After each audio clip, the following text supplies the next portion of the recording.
ઈસુદાનના પૂતળા સળગાવવા માટેના ફોન જેને કર્યા હતા એમાંનો એક ફોન રાજુ કરપડાને કર્યો હતો જે દી ઈસુદાન પ્રમુખ બન્યા તે દી. રાજકારણ એટલે આમ તો સંભાવનાનો ખેલ, અને રાજકારણમાં એવું પણ કહી શકાય કે કોઈ ક્યારેય કાયમી મિત્ર હોતા નથી અને કોઈ ક્યારેય દુશ્મન હોતા નથી. આવી જ વાત છે, રાજકારણની આપણે કરવી છે. ગુજરાતના રાજકારણમાં અત્યારે એક મોટો વિસ્ફોટ થયો છે. આમ આદમી પાર્ટી આમ તો હંમેશા શિસ્ત અને બદલાવની વાતો કરતી હોય છે, પરંતુ કંઈક ને કંઈક એવું લાગી રહ્યું છે કે ગોપાલ ઇટાલિયા અને ઈશુદાન ગઢવી વચ્ચે શીતયુદ્ધ ચાલી રહ્યું છે. એવા સવાલો લોકોના મનમાં ઉપસ્થિત થઈ રહ્યા છે.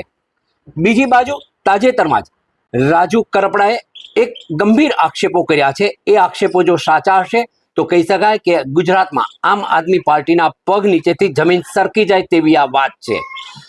જે પ્રકારે ગુજરાતમાં આમ આદમી પાર્ટીના પ્રદેશ અધ્યક્ષ ગોપાલ ઇટાલિયા હતા ત્યારે અચાનક તેમને બદલાવીને ઈશુદાન ગઢવીની પસંદગી કરવામાં આવી. આ સમયે ગોપાલ ઇટાલિયા અને એના સમર્થકો છે એ ભારે નારાજ થયા હતા. તો રાજુ કરપડાએ જે પ્રકારે એક વિડીયો વાયરલ કર્યો છે ને તેમણે બહુ સ્પષ્ટપણે જણાવ્યું છે કે જ્યારે ઈશુદાન ગઢવીને પ્રદેશ અધ્યક્ષ બનાવવામાં આવ્યા આમ આદમી પાર્ટીના, ત્યારે ગોપાલ ઇટાલિયાએ કેટલાય લોકોને એવો ફોન કરીને કહ્યું હતું કે ઈશુદાન ગઢવીના પૂતળા બાળવા જોઈએ. એમાંનો એક ફોન મારી ઉપર પણ આવ્યો હતો. આ પ્રકારના ગંભીર આક્ષેપ રાજુ કરપડાએ કર્યા છે. ચાલો સાંભળી લે શું કર્યા છે રાજુ કરપડા. ઈસુદાનના પૂતળા સળગાવવા માટેના ફોન જેને કર્યા હતા એમાંનો એક ફોન રાજુ કરપડાને કર્યો હતો જે દી ઈસુદાન પ્રમુખ બન્યા તે દી. ડીપમાં જેટલું જવું હોય એટલું જઈ શકાશે. ઈસુદાનભાઈ જ્યારે પ્રદેશ પ્રમુખ બન્યા એની પહેલાં પૂર્વ પ્રમુખ ગોપાલભાઈ ઇટાલિયા હતા. તમામ કાર્યકર્તાઓ પણ જાણે છે, ગુજરાતની જનતા જાણે છે. ઈસુદાનભાઈ પ્રદેશ પ્રમુખ બન્યા પછી 6 મહિના નિષ્ક્રિય થઈ ગયા. ગોપાલભાઈ પાર્ટી છોડીને દૂર જતા રહ્યા. જે પાર્ટીની વફાદારીની વાતો થઈ રહી છે એ જ પાર્ટીની વાત કરું છું. 6 મહિના દૂર તો જતા રહ્યા. ઘણા એવા કાર્યકર્તાઓ છે કે એને ફોન કરીને કહેવામાં આવ્યું કે ઈસુદાનભાઈના પૂતળા દહન કરો, અને આ વાત ઈસુદાનભાઈ જાહેરમાં નહીં બોલે. ઈસુદાનભાઈ પોતે પણ જાણે છે, ઈસુદાનભાઈએ રેકોર્ડિંગ પણ સાંભળેલા છે. સામાન્ય રીતે વિચારવા જેવી બાબત એ છે કે જ્યારે આમ આદમી પાર્ટીના કોઈ કાર્યક્રમ હોય ત્યારે ઈશુદાન ગઢવી અને ગોપાલ ઇટાલિયા એકબીજાને ખભે મળતા હોય છે, આનંદ વ્યક્ત કરતા હોય છે. પરંતુ શું આ વાસ્તવિકતા હોય છે ખરું?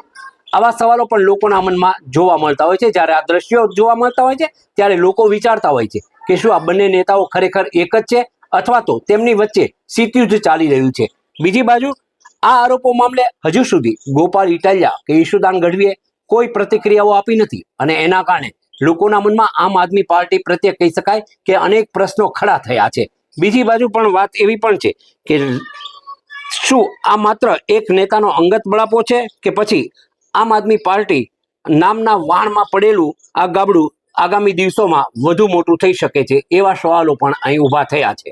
દર્શક મિત્રો, આપે રાજુ કરપડાની વાત પણ સાંભળી અને અમારો અહેવાલ પણ સાંભળ્યો, પરંતુ સૌથી મોટી અને મહત્વની બાબત એ છે કે જે પ્રકારે રાજુ કરપડાએ આક્ષેપ કર્યો છે કે ગોપાલ ઇટાલિયાએ તેમના કેટલાય સાથીદારો અને આમ આદમી પાર્ટીના કેટલાય કાર્યકરોને કહ્યું હતું કે ઈશુદાન ગઢવીના પૂતળા બાળવા જોઈએ. જો ખરેખર આ વાત સાચી હોય તો લોકશાહી અને પક્ષની ગરિમા માટે ગંભીર પ્રશ્ન છે. આ મુદ્દે આપ શું માનો છો એ પણ અમને આ કોમેન્ટમાં જણાવશો.